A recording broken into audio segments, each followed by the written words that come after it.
Bon, je viens de rentrer d'une course de 6 km et demi, not that you care. Aujourd'hui, j'ai reçu du coup un DM, jeune fille super adorable, et c'est des questions que j'ai souvent, donc j'ai décidé d'y répondre en vidéo. Donc la première, c'est comment devenir rentable. En fait, c'est la question qui revient le plus. En fait, il n'y a pas de réponse lambda universelle parce que ça dépend des gens, ça dépend du background, ça dépend du QI de trading de chaque personne, ça dépend de la vitesse d'apprentissage, ça dépend de combien de temps cette personne va mettre pour apprendre le trading, pour s'exercer, pour prendre des notes, pour faire du backtesting, pour faire du journaling, pour regarder les cours, pour poser des questions, pour assister aux webinaires, pour lire des livres, pour travailler sa psychologie.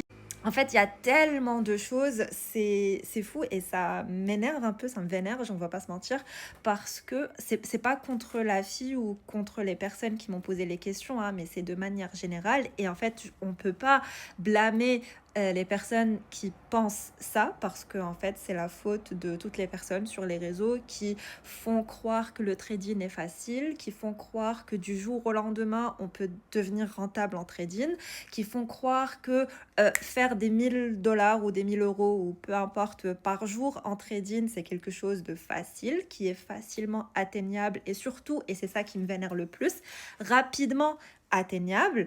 Donc on peut pas les blâmer en fait. S'il y a des personnes à blâmer, c'est des personnes qui font croire et qui vendent en fait ce rêve, cette fausse image du trading. Donc, combien de temps pour être rentable? Ça peut être 3 mois, ça peut être 2 ans, ça peut être 5 ans, ça peut être 10 ans.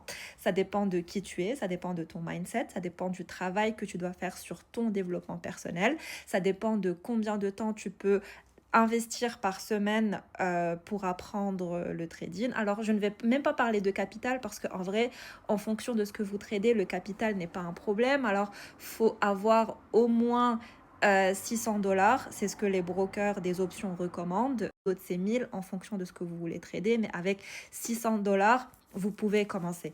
Après, il faut aussi avoir les moyens pour se procurer les livres pour les lecteurs d'entre vous, pour se procurer les formations pour apprendre, etc., etc.